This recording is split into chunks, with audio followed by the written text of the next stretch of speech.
बहुत बहुत धन्यवाद उपाध्यक्ष महोदय। महामहिम राज्यपाल महोदय के अभिभाषण पर बोलने के लिए मौका दिया। उम्मीद करती हूं कि लोकतंत्र व लोकतांत्रिक मूल्यों पर खरा उतरते हुए और राजधर्म का पालन करते हुए ये सरकार कार्य करेगी। पिछली बार सरकार ने एक नारा दिया था, सबका साथ, सबका विकास और सबका विश्वास। एक मूल मंत्र देने का काम किया, लेकिन जहां जहां पर हम लोग विपक्ष के विधायक थे, वहां पर हमारे क्षेत्रों के साथ पूरी तरह से भेदभाव होने का काम किया। बीजेपी के बहुत से नेता, हम लोग विपक्ष के विधायक थे, वहां पर हमारे क्षेत्रों के साथ पूरी तरह से भेदभाव होने का काम किया। बीजेपी के बहुत से नेता अभी भी कह रहे हैं कि पिछली बार विधायकों के खातों में हमने पैसा डाल दिया। आप उनको जरूर बताएं कि एमएलए लैट जो दिया जाता है वो किसी विधायक के खाते में नहीं जाता, बल्कि वो सरकार को उस कार्यों को धरातल पर करवाने का काम करना होता है। और अभी भी इस प्रकार की बात की जा रही है, तो मेरा उपाध्यक्ष महोदय आपसे मैं उम्मीद करती हूँ, 15वीं विधानसभा का ये सत्र चल रहा है। महामहिम राज्यपाल महोदय ने अभिभाषण में बहुत सी बातें कही हैं। मुख्यमंत्री जी ने भी कहा है कि सबका साथ और सबका विकास किया जाएगा, तो हमारे क्षेत्रों के साथ किसी प्रकार से कोई विश्वासघात ना किया जाए। वहां पर जो हमारे कार्य चल रहे हैं, हमारे समय से जो पाइपलाइन में थे, उनको वापस करने की बजाय उस पर पूरी तरह से काम करने का काम किया जाए। कह रहे थे कि सरकार का गठन हुआ है, भारतीय जनता पार्टी सरकार लोकतंत्र में पूरी तरह से इस तंत्र का इस्तेमाल किया गया है। शासन की देख रेख में जिस प्रकार से मैं समझती हूँ ये खेल हुआ है। हम ड्रग्स डी एडिक्शन की बात करते हैं, यहाँ पर ड्रग्स एडिक्शन, नशा बांटा गया और वोट तो बराबर की आई है। 60% लोगों ने बीजेपी की सरकार को नकारने का काम किया है। तो मैं उम्मीद करती हूँ कि आने वाला समय बेहतर हरियाणा के लिए हम आपको एक आश्वासन देना चाहते हैं। हम पूरी तरह से कॉपरेट करने का काम करेंगे, ताकि हमारा हरियाणा बेरोजगारी में नंबर 1 की बजाय, क्राइम में नंबर 1 की बजाय, महिलाओं के प्रति बढ़ते हुए अपराध में नंबर 1 की बजाय तरक्की में 1 नंबर का राज्य बने। इसकी ओर से, विपक्ष की ओर से हमारा पूरा प्रयास रहेगा। जय जवान जय किसान जय संविधान का नारा हम लोग दे रहे हैं। क्या हालत हो गई आज किसान की। हमारा किसान डीएपी की खाद के लिए लाइन में फिर रहा है। कहाँ उसको किसान को अपने खेत तैयार करने हैं, खाद मिल नहीं रही है। और आपकी सरकार ये यहाँ पर उपाध्यक्ष महोदय स्टेटमेंट देती है खाद की कोई कमी नहीं है, तो हमारे झज्जर में क्यों नहीं मिल रही। क्या कारण है कि क्षेत्रों में लाइन लग गई। इतने बार कहने के बाद भी, रिक्वायरमेंट कहने के बाद भी, फोन करने के बाद भी एक भी जगह पर जो है खाद, डीएपी की खाद नहीं मिल रही है। पराली को लेकर केवल किसानों को कहना, क्यों नहीं एनजीटी की गाइडलाइंस को हम पूरी तरह से फॉलो करते, और क्यों किसानों की हम जो है रेड लाइन एंट्री कर रहे हैं और फसल नहीं खरीद की जाएगी। क्यों किसानों को थानों में जाकर आज खाद लेनी पड़ रही है, और हमारे क्षेत्र में फसल हमारी तबाह हो गई, बर्बाद हो गई। मुआवजे के लिए हमने बार बार कहा, फिर भी हमारे क्षेत्र में जो है वो मुआवजा देने का काम नहीं किया। हाई टेंशन वायर्स को लेकर लगातार हमारा किसान धरना प्रदर्शन कर रहा है। कई डेथ हो चुकी है। अभी पिछले हफ्ते भी हमारे क्षेत्र में इसकी वजह से डेथ हुई। ये बहुत बड़ा एक चिंता का विषय है। महामहिम राज्यपाल महोदय ने जो अपना अभिभाषण पढ़ा, हम सोच रहे थे कि उसमें भारतीय जनता पार्टी के संकल्प पत्र, घोषणा पत्र का जिक्र होगा, क्योंकि पिछली बार जो घोषणा पत्र बना था उसके लिए ये तय किया गया था एक कॉमन मिनिमम प्रोग्राम सेट किया जाएगा। एक भी मीटिंग उसकी नहीं हुई। माननीय अनिल विज जी उसके चेयरमैन बनाए गए। घोषणा पत्र के पन्नों को भी खोलकर नहीं दिया गया। आज फिर से एक संकल्प पत्र आया है। उम्मीद कर रहे थे कि इसमें महामहिम राज्यपाल महोदय बताएंगे कि हमारी बहनों को लाडो योजना के तहत 2100 रुपया कब से मिलना शुरू होगा। एक विजन डॉक्यूमेंट होना चाहिए था, लेकिन उस पर भी कोई खास चर्चा नहीं हुई। बेरोजगारी की मार झेल रहा हमारा युवा या तो अनएम्प्लॉयड है या अंडर एम्प्लॉयड है, महंगाई से जूझ रहे हैं। हमारा जो युवा है, अभी बड़ी वाहवाही लूटी जा रही है। हरियाणा कौशल रोजगार निगम के तहत 1,20,000 बच्चों को हम सेवा सुरक्षा देंगे। आप उनको पक्की नौकरी क्यों नहीं दे रहे। जब आप कह रहे हैं 2 लाख पक्की नौकरी खाली पड़ी है, तो मैं जानना चाहती हूँ इस सदन के माध्यम से कि उपाध्यक्ष महोदय, तो जो अगर 1,20,000 इनको आप समायोजित कर लेंगे, तो क्या ये सैंक्शन पोस्ट के अगेंस्ट है, या 2 लाख नौकरियां जो है वो अलग है। इसमें कोई रिजर्वेशन नहीं दिया गया, कोई शेड्यूल कास्ट रिजर्वेशन नहीं, कोई बैकवर्ड क्लास का रिजर्वेशन नहीं, कोई एक्स सर्विसमैन नहीं, कोई डिसेबल नहीं। ये चल क्या रहा है देश में। कौन हमारे जो है इनकी हितों की रक्षा करने का काम करेगा। और इस तरह से बैकडोर एंट्री की जा रही है। परिवारवाद आप कह रहे थे, एक एक परिवार में से 4-4, 5-5 हमारे पास हैं, तो आप सूची टेबल करें, जिस समय ये आपको यहाँ पर बिल लाने का काम करेंगे।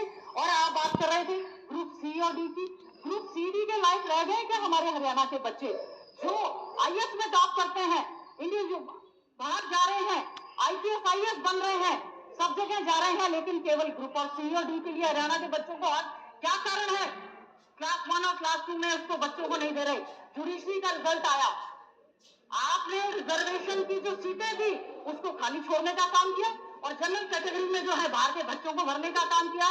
क्यों हरियाणा के बच्चों को हरियाणा में पक्की नौकरी नहीं दी जा रही? यही कारण है कि आज हमारा पढ़ा लिखा युवा अंडर एम्प्लॉयड, अनएम्प्लॉयड, टंकी के माध्यम से विदेशों में पलायन कर रहा है। गांव के गांव खाली हो गए हैं। स्पीकर महोदय का खुद का जो क्षेत्र है, पूरे गांव वहां पर खाली हो गए हैं। पूरे माँ बाप यहाँ पर रह गए, पैसा अपनी जमीन बेचकर वो जा रहे हैं। इलीगल तरीके से उनके साथ इतना बड़ा अन्याय हो रहा है। और हमारे यहाँ पर जब जॉब की बात आती है, चाहे यूनिवर्सिटी की बात आ जाए, चाहे कॉलेजेस की बात आ जाए, आप उसमें हमारे नेट JRF PhD पास बच्चों को नॉन फाउंड सुटेबल कर देते हैं और फिर कह रहे हैं कि भर्ती नहीं हो रही, बैकलॉग को पूरा आप कर नहीं रहे हैं शिक्षण संस्थाओं में।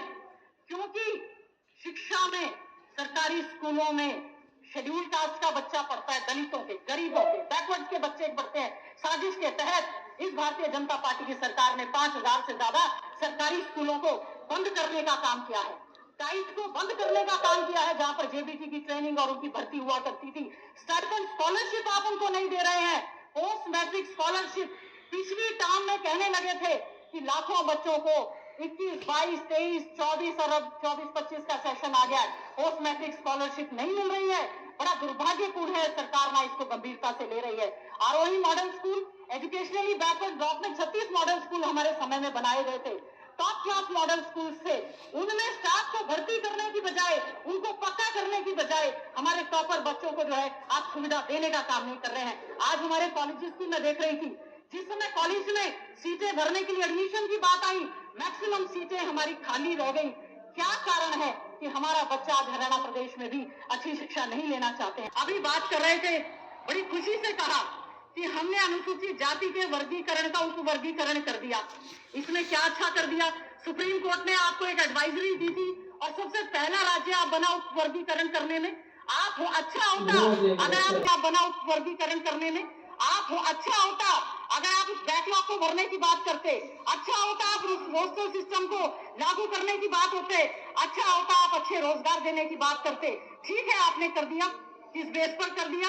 अभी तक जातिगत जनगणना नहीं हुई है, केवल और केवल डिवाइड एंड रूल, बांटने का काम करने का काम आपने इसमें किया है, केवल और केवल। जबकि सुप्रीम कोर्ट के इस ऑर्डर में लिखा गया है कि राजनीतिक लाभ के लिए ना करें, लेकिन भारतीय जनता पार्टी की सरकार ने राजनीति के लाभ के लिए सबसे पहला राज्य बनते हुए DSC और नॉन DSC करने का काम किया है। कोई बात नहीं, आप उनको भी दें, हम ये नहीं कह रहे, आप हक तो दें, आप हक तो देने का काम करें। उपाध्यक्ष महोदय, मैं ये जानना चाहती हूँ, इस सुरक्षित प्रदेश में क्यों बांटने का काम? जनरल में भी आप EWS लेकर आए। चाहता हूँ ये अपने लीडर से, अपने नेता से, देश के नेता से, प्रदेश में तो कोई है नहीं का लीडर, क्यों नहीं है? आप नेता प्रतिपक्ष से चुन सके, अपने नेता से बयान दुआए कि हम DSC वर्गीकरण का विरोध करते।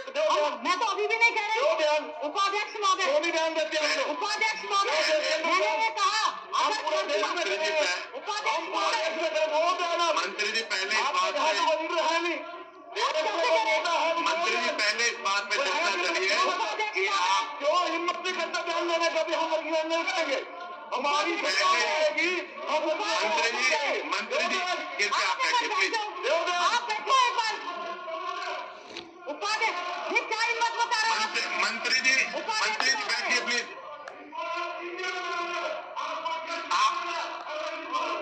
मंत्री जी आप बैठिए प्लीज, क्योंकि पहले इस बात पे चर्चा हुई है कि एक विधायक जब बोलेंगे तो ये मंत्री है, इनको अपनी जिम्मेवारी समझनी चाहिए।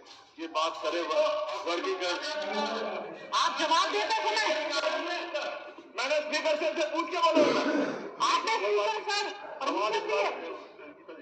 सवाल इस बात का नहीं है कि आप क्या बोलते हो, सवाल इस बात का है आपको क्या नहीं बोलना चाहिए। सवाल इस बात का है क्या नहीं बोलना चाहिए, वो पहले सोचो। क्या बोलते हो ठीक है, वाजिब बात है। वर्गीकरण की बात करी, ये नहीं ना कहा कि ये तो कांग्रेस के समय में हुआ था 1993-94 में कोर्ट ने स्टे कर रखा था। मंत्री जी एक मिनट पहले, मंत्री जी बैठिए, आप मंत्री जी बैठिए प्लीज, पहले इस विषय पे बैठिए, क्योंकि पहले इस बात में चर्चा हुई है कि जब तक एक विधायक बोलेगा बीच में कोई बोलेगा नहीं। प्लीज फैक्ट बोलो। उपाध्यक्ष जी, मैं फैक्ट में बोल रहा हूँ, ये कांग्रेस ने दिया था और एक कोर्ट से स्टे था, अब सुप्रीम कोर्ट भी आ गया। बार बीच में ना बोले जब तक बिना परमिशन के, क्योंकि इससे पहले नहीं ऐसे चेयर की गरिमा तो आपको रखनी पड़ेगी। नहीं इस प्रकार से चेयर की गरिमा तो आपको रखनी पड़ेगी। इस प्रकार से बीच में मत कीजिए। आपको समय दिया जाएगा, आप तब बोलिएगा। प्लीज बैठिए, मंत्री बैठिए, क्योंकि ये पहले ही बात चली है कि बीच में ऐसे नहीं कोई बोलेगा और बिना चेयर से पूछे कोई व्यक्ति नहीं बात करेगा। इस वक्त में बात ही प्लीज। विधायक थे, जो भूपेंद्र हुड्डा जी मुख्यमंत्री थे, उनके मंत्री जी बैठिए, मंत्री जी इसकी गरिमा रखिए, सदन की गरिमा के अनुसार चलिए। बैठिए।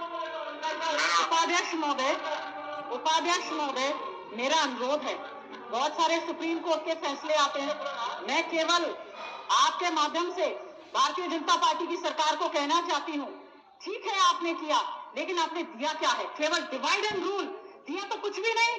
क्या आप उनको लाभ देने का काम करेंगे? क्या पक्के सफाई कर्मचारी लगाने का काम करेंगे? हमने अपने घोषणा पत्र में कहा था कि पक्के सफाई कर्मचारी, आज आप उनके साथ इंजस्टिस कर रहे हैं। शिक्षा आप दे नहीं रहे, स्कॉलरशिप दे नहीं रहे, स्टाइपेंड दे नहीं रहे, पढ़ा उनको नहीं रहे।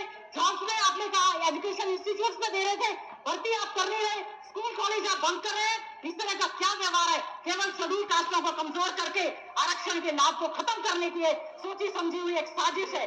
एक सुरक्षित हरियाणा की बात अध्यक्ष महोदय हम लोग कर रहे थे।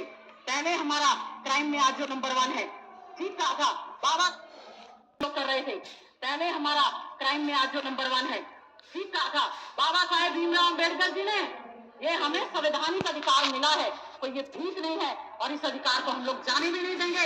जिस प्रकार से ये नाटक यहाँ पर हुआ है और संविधान जिस समय सौंपा गया, केवल एक बात कही थी, बहुत ही उम्दा संविधान दिया जा रहा है, केवल अगर संविधान अच्छे ढंग से लागू नहीं होगा तो उसको लागू करने वालों में कहीं ना कहीं कमी होगी। और आज एक ऐसा प्रदेश जिसमें रक्षक भक्षक बन रहे हैं, बेटियां सुरक्षित नहीं है, वर्किंग प्लेस पर महिलाएं सुरक्षित नहीं है, जब बोल रहे हैं तो बीच में परेशान करने का काम कर रहे हैं। अध्यक्ष महोदय, वी नीड योर प्रोटेक्शन। ये कोई तरीका नहीं है कि जब एक सरपंच वो एक विधायक क्या कहते हैं फील आ जाती। This is the way to protect the rights of the women. जो चुने हुई महिलाएं आती हैं उनके साथ इस तरह से अभद्रता करना, मैं इसकी कड़े शब्दों में निंदा करने का काम करती हूँ। आपके उसकी जरूर इस बात को कहना चाहती हूँ, एक अच्छे वातावरण को देने का प्रयास ये सरकार करे। बहुत जोर शोर से खेल के क्षेत्र की बात कही गई, मैं बधाई देना चाहती हूँ हमारे खिलाड़ियों को जो बहुत मेडल लेकर आए। 6 में से 4 मेडल जो हैं हमारे हरियाणा के आए, बहुत बहुत बधाई और शुभकामनाएं। उन 6 में से जो 4 मेडल आए उसमें से 3 मेडल हमारे झज्जर विधानसभा क्षेत्र के आए। हमारे जो है मानवता मेडिकल की भी बहुत ज्यादा कमी है, इस पर भी सरकार जो है पूरी तरह से ध्यान देने का काम करे। केवल एक ही मिनट में अपनी वाणी को विराम देते हुए यही कहूंगी, बहुत बड़ी बड़ी बातें की गई, पिछला अभिभाषण भी मेरे पास है और ये भी अभिभाषण है। स्मार्ट सिटी की बात की गई, बद से बदतर होते हुए सड़कों के हालात, फोटो वीडियो सबके साथ हमने कहा एक पैच वर्क तक भी हमारे झज्जर में या पूरे हरियाणा में लगाने का काम नहीं किया। बात करते हैं 152 की या किसी की, केवल और केवल जहां पर टोल दिया जाता है वहां पर केवल और केवल जो है सड़कें थोड़ा सा, क्योंकि वो तो पैसा दो और सफर करो, वहां पर कोई सुविधा नहीं है। और आज के समय में लास्ट बात, जो वातावरण दूषित हुआ है, जो ये वातावरण बना है, वातावरण भी खराब हुआ है और साथ साथ में पॉल्यूशन भी बहुत ज्यादा हुआ है। इसे हमें सबको मिलकर हमारी ये जिम्मेवारी बनती है, एक जिम्मेवार नागरिक होने के नाते हम लोग अपनी जिम्मेवारियों को सही ढंग से उठाने का काम करें और ये जो पॉल्यूटेड है जीटी की गाइडलाइंस को माने और इस पर ज्यादा से ज्यादा कार्य करने का हमें काम करना चाहिए। उपाध्यक्ष महोदय, आपने बोलने का मौका दिया, बहुत बहुत धन्यवाद।